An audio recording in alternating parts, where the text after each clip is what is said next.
The screen you're looking at right now, the window beside you, the glasses on your face, or the contact lenses you forgot you're wearing, the lens in the camera that took your last photo, the fiber-optic cable humming beneath the ocean floor, carrying this video to your device at the speed of light.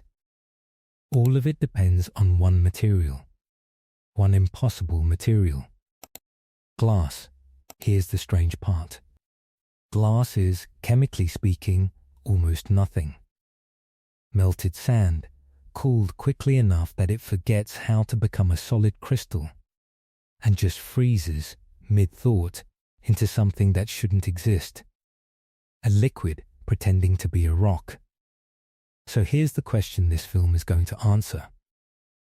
How did melted sand become transparent? How did something that ordinary become the material that let humanity study bacteria, photograph galaxies, and build the internet? We're not going to answer that yet. Sit with it. Because the answer took 8,000 years, and it starts somewhere far stranger than a laboratory. It starts with a volcano. Picture a mountainside at the exact moment lava reaches open air and cools almost instantly. So fast its atoms never arrange themselves into crystal the way rock normally would. What's left behind is obsidian. Natural glass. Black, glossy, and when it fractures, it doesn't break like stone. It shears in smooth, curved sheets, leaving an edge only a few atoms wide. Sharper than the finest steel scalpel a modern hospital can produce. Sharp enough that some surgeons still choose it over metal, because it slices between cells instead of tearing through them. Early humans found this lying on the ground and understood two things about it immediately. It was beautiful, and it could kill you before you felt the cut. But volcanoes weren't the only place glass appeared out of nowhere.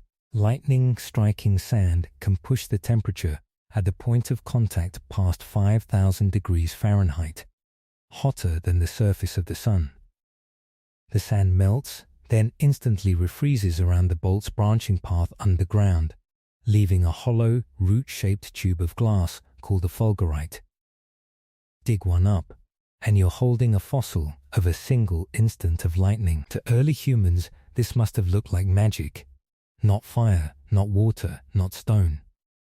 A fourth thing, born from destruction, that hadn't existed a moment before. But that wasn't the strangest thing. The strangest thing was what happened next, because for thousands of years, glass only ever seemed to come from catastrophe. Volcanoes, lightning, nobody was making it on purpose. Until somebody did, and nobody quite agrees on how. There's a legend, recorded by the Roman writer Pliny the Elder, that Phoenician merchants camped on a beach near the Bilus River, unable to find stones to prop up their cooking pots, so they used blocks of natron from their cargo instead. The fire got hot enough, the natron met the sand, and by morning there were streams of a strange transparent liquid running through the ashes. It's a wonderful story. It's also almost certainly not what happened. Since cooking fires don't get anywhere near hot enough to melt sand into glass, you'd need something closer to an active furnace, not a beach fire. The real answer is less romantic and somehow more interesting. Archaeologists have traced the first true glass to Mesopotamia and Egypt, sometime around the middle of the 3rd millennium BC, and the leading theory doesn't involve merchants at all. It involves potters. Picture a kiln in Bronze Age Mesopotamia, firing clay pots glazed with sand and ash for color. Push that kiln a little hotter than usual, let the glaze run slightly out of control, and a thin, glossy skin of glass forms on the pottery's surface. Not a breakthrough anyone was chasing, just an accident somebody noticed. Somebody who was paying attention. That's the moment worth actually imagining. A potter's workshop. The air thick with wood smoke and the mineral smell of hot clay. A furnace glowing white-orange, heat pressing against your skin from 10 feet away. Someone pulls a pot from the fire and stops. because dripping from its rim, cooling in the air, is a thread of something that has never existed on Earth before this exact second. It catches the firelight and throws it back, bending it, the way still water throws back the sky. Nobody in that room has a word for what they're looking at. For the first time in the history of the species, a human being is looking through solid matter, and solid matter is looking back. That accident, repeated and refined over centuries across Egypt and Mesopotamia, became a controlled process. Silica-rich sand, melted with soda ash to lower its melting point, stabilized with lime so it wouldn't dissolve back into powder over time. 3 ordinary ingredients, cooked at a temperature most of the ancient world couldn't reliably produce, yielding a material that looked like solidified water. And once people could make it on purpose, they didn't make windows with it. They made jewelry. For roughly 2,000 years, glass wasn't glass the way you think of it. It was treasure. In ancient Egypt, cobalt blue glass beads were fashioned to imitate lapis lazuli, a semi-precious stone so rare it had to be imported from mines in modern-day Afghanistan. Glass, in other words, wasn't the cheap substitute. For a while it was worth roughly the same as the gemstones it imitated, sometimes more. Because unlike lapis, it could be shaped, colored, and controlled entirely by human hands. Picture a pharaoh's court.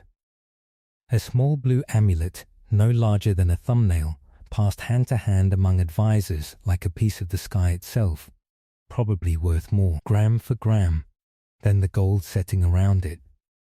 Ordinary Egyptians, the farmers and laborers who built the very monuments that outlived their names, likely never touched glass in their lives.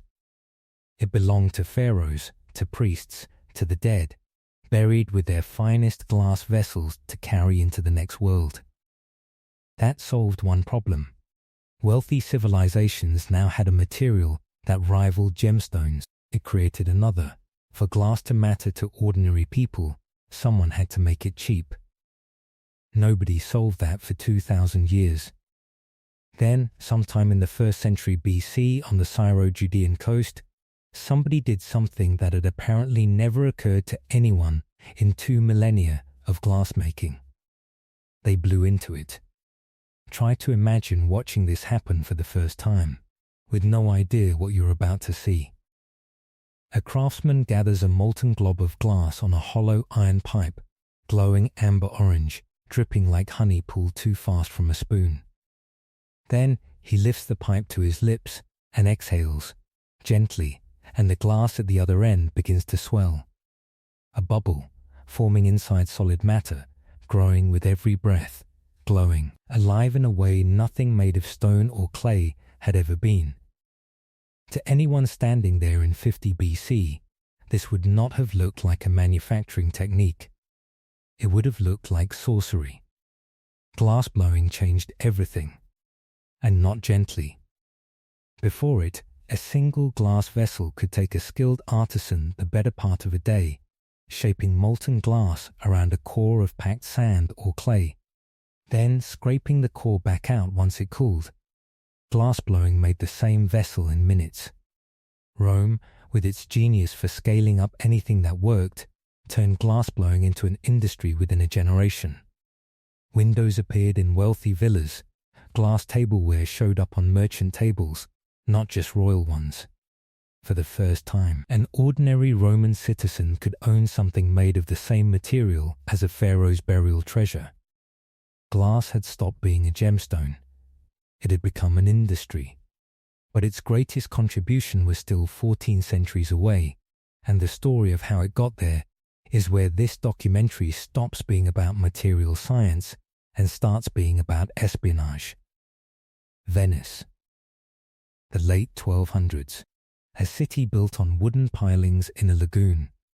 Its streets made of water, its buildings made of timber, and inside its glass-making district, furnaces burning past 1,500 degrees Celsius. One overturned crucible, one spark, and half of Venice could burn to the waterline. In 1291, The Venetian government ordered every glass furnace moved to a cluster of small islands just north of the mainland. Murano. That's the official reason. Fire safety. It was also, almost certainly, a lie of convenience. Because 4 years later, in 1295, Venice passed a second law. One that had nothing to do with fire. It forbade Murano's glassmakers from leaving the island without government permission. Not their furnaces. Them, their bodies. If a glassmaker fled without permission and refused to return, his family could be imprisoned in his place. If he still refused, the Council of 10, Venice's secret state security committee, could send an assassin to find him, wherever in Europe he'd run to. For centuries, nobody understood why fire safety alone would justify treating master craftsmen like state prisoners. The real answer had nothing to do with fire and everything to do with money. Venetian glass by the 1400s was the finest in the known world. A master named Angelo Barovia had perfected something no one else in Europe could reliably produce. Cristallo, glass so clear and colorless it resembled crystal. Glass you could actually see clearly through rather than merely see light passing through. That recipe alone was worth more to the Venetian treasury than most of its trade routes combined. So Murano's glassmakers lived a strange, gilded kind of captivity. They were granted privileges no other tradesman in Venice received: the right to carry swords, to marry into noble families, protection from ordinary prosecution, and in exchange, they were never, under any circumstance, allowed to simply walk away with what was inside their heads. Some tried anyway. Rumor and legend, half documented in records of the time, describe glassmakers found floating in Venetian canals. The deaths quietly attributed to accident, rather than the state assassination everyone privately understood it to be. Whether every one of those stories is literally true is genuinely disputed by historians today. What isn't disputed is the law itself, still enforced for roughly 500 years. The secret didn't stay contained forever. It never does. Glassmakers eventually slipped out, bribed or smuggled, carrying fragments of Murano's technique into France, Bohemia, England. Louis Sive wanted mirrors to rival Venice's own, and got them, built by Venetian defectors working in secret for the French crown. The monopoly cracked, though it took the better part of 3 centuries to do it. And that cracking mattered more than anyone in Murano could have guessed. Because clear glass, once it escaped the island, wasn't going to stay decorative for long. It was about to change what the human eye was capable of. For most of history, aging meant something specific and irreversible. Past a certain point, usually somewhere in your 40s, the lens of your own eye stiffens, and close reading, the kind scholars and monks and merchants depended on, simply becomes impossible. A brilliant mind in its 50s could still think as clearly as ever, and be unable to read a single page. Then, in Italy, sometime around the 1280s, someone ground 2 convex lenses, mounted them in a simple frame, and balanced them on the bridge of a nose. Picture a monk in a candle-lit scriptorium, well past the age his eyes had any business still working, holding a page at arm's length and squinting uselessly at Latin script gone grey and blurred. Then someone hands him a strange new instrument, 2 circles of curved glass held together over a rivet. He lifts it to his face, and the page snaps back into focus. Historians still argue over exactly who deserves credit, whether it happened first in Pisa or Venice, whether Murano's glassmakers supplied the lenses or merely inspired them elsewhere. What isn't disputed is the effect. Eyeglasses didn't just fix blurry vision, they extended the working life of every scholar, scribe and merchant whose career depended on reading by a decade or more. An entire category of human expertise that used to expire at 50 suddenly didn't have to. Glass had learned to correct human sight. It hadn't yet learned to expand it. That leap happened 3 centuries later, almost by accident, in the workshop of a Dutch spectacle maker who supposedly noticed that looking through 2 lenses at once made distant objects appear astonishingly close. The device spread through Europe within months. In 1609, in Padua, a mathematics professor named Galileo Galilei heard about it and, without ever having seen one himself, built his own version from a written description alone. He kept improving it. Within a year, he'd built an instrument powerful enough to reveal something no human being in the history of the species had ever witnessed directly. Picture the scene: a rooftop in Padua, after dark freezing air, absolute silence. Galileo raises a simple tube of wood and glass to his eye and points it toward Jupiter. For thousands of years, every human who had ever lived looked up and saw a single point of light. Galileo looked through glass and saw 4 smaller points beside the planet, and over successive nights watched them move. Not stars, moons, small worlds, orbiting a larger world that was not the Earth. For the first time in recorded history, a human being had visual proof that not everything in the universe circled us. That single observation, made possible by 2 curved pieces of glass in a wooden tube, put Galileo on a collision course with the Catholic Church and cost him his freedom for the rest of his life. Glass had just shown humanity the edge of the universe. Within decades, it showed us the opposite direction too. In the Dutch city of Delft, a cloth merchant named Anthony van Leeuwenhoek had no scientific training at all. He taught himself to grind tiny, bead-sized lenses, originally just to inspect the thread count of fabric. Then, one afternoon in 1676, out of curiosity, he pointed one of his tiny lenses at a drop of pepper water that had been sitting untouched on a shelf for weeks. What he saw should not have been possible. The water was alive. Thousands of tiny creatures, invisible to the naked eye, swimming and multiplying in a single drop he'd been about to throw away. He counted, by his own estimate, close to 10,000 of them in one drop. He had no name for what he was looking at. He called them animalcules, little animals, the closest word human language had. Glass had just revealed a second world, layered invisibly on top of the one humanity thought it already knew completely.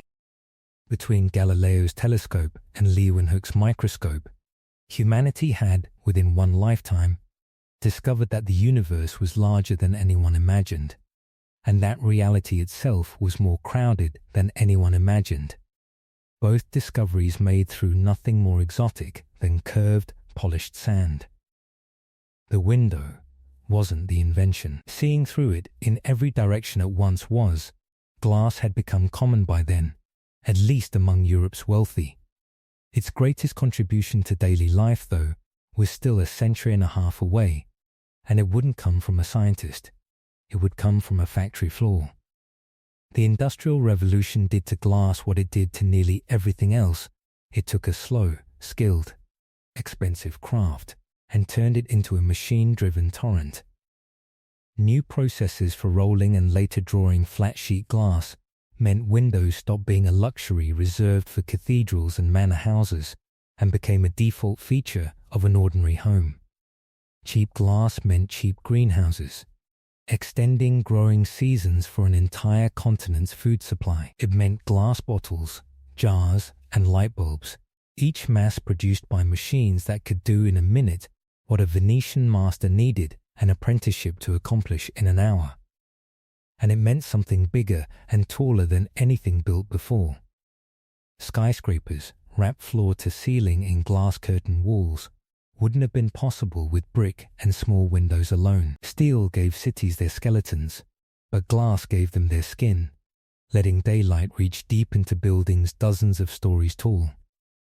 Electric light, sealed inside a glass bulb, replaced open flame in homes across the industrialized world within a single generation. The automobile, got a windshield. The modern city, glittering and vertical, is wrapped in the same material a Bronze Age potter once found dripping, confused, off the edge of a kiln. But that wasn't the strangest thing glass would go on to do. The biggest surprise hadn't happened yet, because the most important glass in the world today doesn't look anything like a window. It's a strand of fiber, thinner than a human hair, and it's the reason this video is reaching you at all. Inside those hair-thin strands of ultra-pure glass, pulses of light travel at close to the speed of light, carrying phone calls, bank transfers, and virtually every byte of the modern internet through cables stretching beneath every ocean on Earth. When people describe data in the cloud, what they're not picturing is a literal thread of glass, run beneath the Pacific, carrying their message as flickers of light down a tube barely visible to the naked eye. The internet, in the most literal sense possible, travels through glass. Wait, what? It doesn't stop there. The phone in your pocket is protected by glass engineered at the molecular level to survive drops onto concrete. Its surface chemically compressed into a layer tougher than ordinary glass has any right to be. Camera lenses, ground with a precision no ancient glassmaker could have conceived of, let a device the size of a deck of cards capture images sharper than professional cameras from 20 years ago. Fiber-optic surgery tools let doctors see and operate inside the human body without a single open incision. All of it built on refinements of a material a Bronze Age potter tripped over by accident. Even the Hubble Space Telescope, and the James Webb Telescope after it, depend on mirrors ground and polished to a precision measured in millionths of an inch, glass so exact that if one of those mirrors were scaled up to the width of the continental United States, its tallest imperfection would be smaller than a few inches. Solar panels harvest sunlight through specialized glass coatings engineered to let specific wavelengths through while trapping the energy behind. The same basic chemistry that produced a cobalt blue bead with more than gold in a pharaoh's court now sits unnoticed over billions of camera sensors, satellite dishes, and hospital monitors around the planet. So let's return to where we started. How did melted sand become one of the most important materials in human history? Not because it was strong. Stone is stronger, not because it was rare. Sand is the least rare material on Earth. Glass mattered because of one property nothing else on the planet reliably offered. It let light pass through matter without losing the image behind it. It let humanity look at something without touching it, without being there, without existing in the same room, the same country, sometimes the same century. Without that property, there is no telescope, and no proof Earth isn't the center of the universe. No microscope, and no discovery that an invisible world of living things surrounds us at every moment. No chemistry, built on centuries of glass beakers that let scientists observe reactions instead of only imagining them. No modern medicine, no camera, no internet backbone quietly running under every ocean on the planet. Stone let humanity build civilizations that could outlast their builders by thousands of years. Paper let humanity preserve the ideas those civilizations were built on, copying memory faster than any single mind could carry it. But glass did something neither one of them ever could. It let humanity finally see. Not just the world in front of them, but the moons circling other planets, the invisible life sharing every drop of water, the impossibly small structures inside their own bodies, and eventually each other across oceans, through a signal made of nothing but light traveling down a thread of sand. A Bronze Age potter, watching something impossible drip from the edge of a kiln, had no idea what they'd just started. They'd just taught the human species how to see. If this changed how you'll look at the next window, screen, or pair of glasses in front of you. Subscribe for more deep dives into the hidden histories behind the things we never think twice about. There's a lot more coming.